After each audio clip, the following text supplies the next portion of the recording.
Hey everyone, how's it going? I was one of the lucky people who was invited to play the closed beta of Dragon Quest Smashro, and I feel like it's my duty to tell you guys how the game is. I probably played around 4 to 6 hours of the game. I didn't have a lot of time to play it, but I feel like I played enough to get a good idea of what to expect. If you like Dragon Quest videos, top 10 videos, reviews, podcasts, please remember to like, subscribe, turn notifications to all. If you are on mobile, be sure to hype the video. It helps out so much. Now let's begin.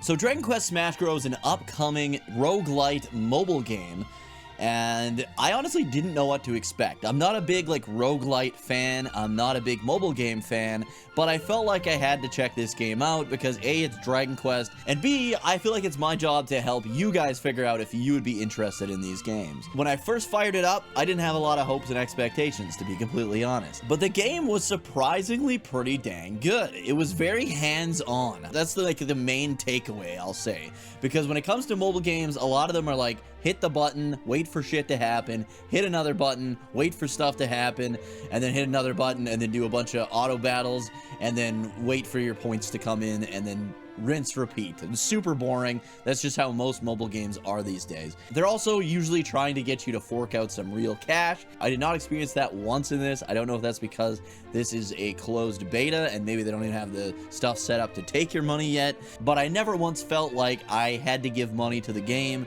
in order to get loot or anything like that. So you control the movement of the game with your thumb on the touch screen, and if you want to go up, you slide your thumb up a bit, down, left, right, and so on to move your character around. The one thing that really surprised me in this game is that there was a variety of different weapons, and your weapon type actually made a big difference. So if you had swords, for example, you'd want to get kind of close to groups of enemies because you do damage to a whole angle in front of you. With the spear, which was my favorite weapon to use, you would want to kind of stack up the enemies behind each other. You'd want to create a line of them behind each other and use your movement to set this up, and then you would attack straight ahead and you could attack multiple enemies at once that way. And then I heard the boomerangs were absolutely broken because of how the upgrades work in the game. One of the upgrades is you can kind of attack on different sides and then add even more attacks to your front angles.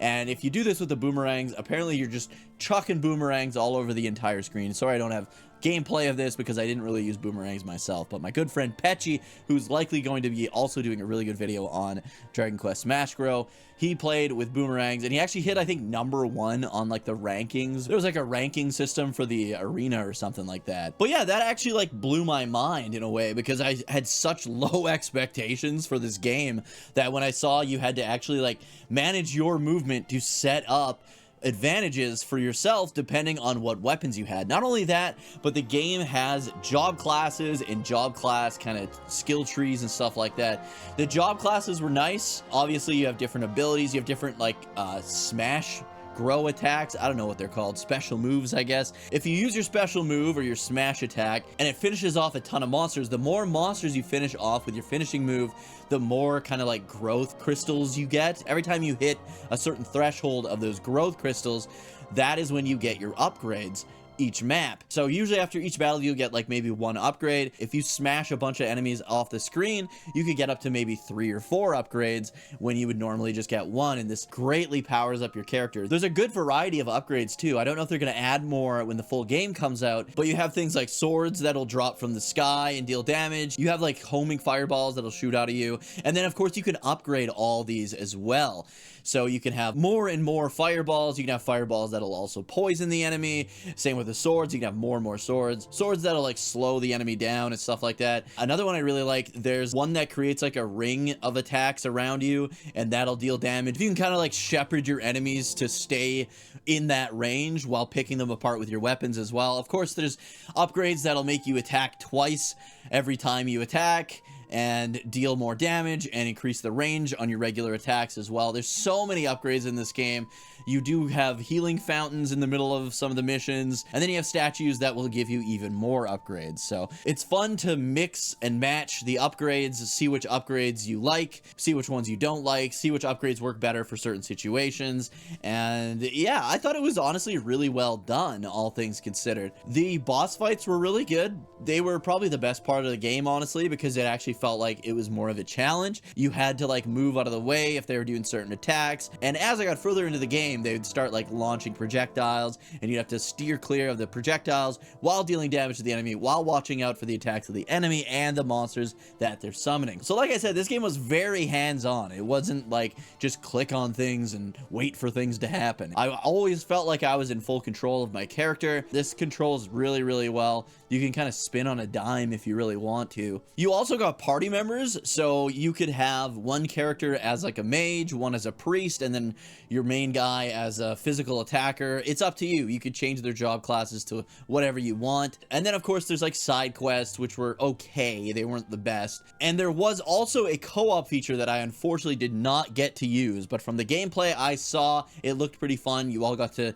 do like a dungeon run all together, and it looked pretty sweet. Something I would be interested in doing when the full game comes out with you guys if you want. Now, I guess the downsides of the game would be there are gacha elements. Of course there are. It is a mobile game. But the gacha elements weren't too bad. So the gacha elements are in your armor and weaponry. It didn't take very long to get a bunch of pulls over and over again. So again, I don't know if this is just for the closed beta because they want you to experience more of the game quicker maybe, or if this is how the game will actually be when it comes out. But I did not have a problem pulling 3-star gear, and I didn't feel like it took too long to build up those gems or whatever you want to call them to be able to do those pulls. It was a good balance between like playing through the story, doing some adventuring, and getting new gear and equipment. And I felt like the speed at which you got new characters kind of balanced that out too, because by the time you got yourself geared up, now it was time to start gearing up your party members. The story is nothing really to write home about. At the beginning, you're trying to join a group called, I believe, the Dragon Wings. And after the first chapter, you are off to the leader of the Dragon Wings to report that you've passed the test to become a member of the Dragon Wings. And the whole kind of premise of the world is that the world has been taken over by these rifts that have these like head monsters that are kind of like keeping them open and having them attack towns and villages. And your job is to go into these rift areas and eliminate all the monsters, clear them all out, and then eventually defeat the boss monsters, which close the rift and make the world go back to normal. You can kind of see there's like almost like a double vision, almost like, you know, like those early 3D movies where they would have the blue and the red just offset a little bit. That's kind of what the rifts look like. The concept's kind of cool, I guess, but it's like I said, it's nothing really to write home about. It's just something that'll get you to keep playing the game. I don't know how good the story is going to be with this being the closed beta. And like I said, I only got about maybe 6 hours of gameplay out of this. I'm not expecting great things from the story, let's just say that. But I mean, it's a mobile game. What can you expect? There's not very many mobile games that have great stories. The only one I can really think of off the top of my head was Final Fantasy Brave Exvius, which was really good. As far as characters go, I really enjoyed the characters, actually. The character designs were really, really good. There's like the female character, there's the main character who I chose the male. I'm assuming they swap. If I would have chose the female, maybe the male character would have been my kind of mentor. I'm not too sure. And then you have your little robot companion that's kind of from the future. When the game first starts up, you start in like the future, and then the little robot guy gets pulled back to the past, or I guess present day, which seems like the past, and he kind of helps you because you have like special abilities and stuff like that. But yeah, you're basically just going from town to town, saving the towns and talking to the townspeople. Again, nothing to write home about story-wise, but it was enough to keep you going. And I really like the character designs. They did a really good job. They also have like bonus levels, so you can kind of farm experience points on metal slimes. You can also get extra armor and weapon upgrades by doing certain ones, and extra gold if you need it. I never felt like I was like short on gold. I had a ton of gold all the time, and I was like consistently upgrading my armor. So again, not sure if that's something that they just put in the closed beta to make it so you could experience more of the game in a shorter amount of time, or if that's how the game is going to actually be. But yeah, let me know your thoughts on Dragon Quest Smashro. Did you get into the closed beta? If so, what did you think of it? Are you excited to check this game out? I know with it being a mobile game, a lot of people don't have a lot of hype. I don't know if I would like recommend it and say this is like a must-play game, but if you play mobile games or you just want something to kill some time or maybe play with friends while you're on the go, this isn't a bad idea. It's definitely a good game. I just wouldn't put it up against like other like main console games, obviously. Mobile games will almost never match up. The other thing is, will this game last? Square Enix has a really bad track record when it comes to mobile games. I think it was like that Final Fantasy Fortnite game lasted not even a year. I think they started it in January and pulled it by October, which is ridiculous. So people are understandably hesitant to even want to grab the game because of this. It's kind of like a catch-22. It's like, they're probably going to cancel it early because nobody wants to waste their time playing a game that's going to be taken down right away. But at the same time, that's why it's going to be taken down right away, if you know what I mean.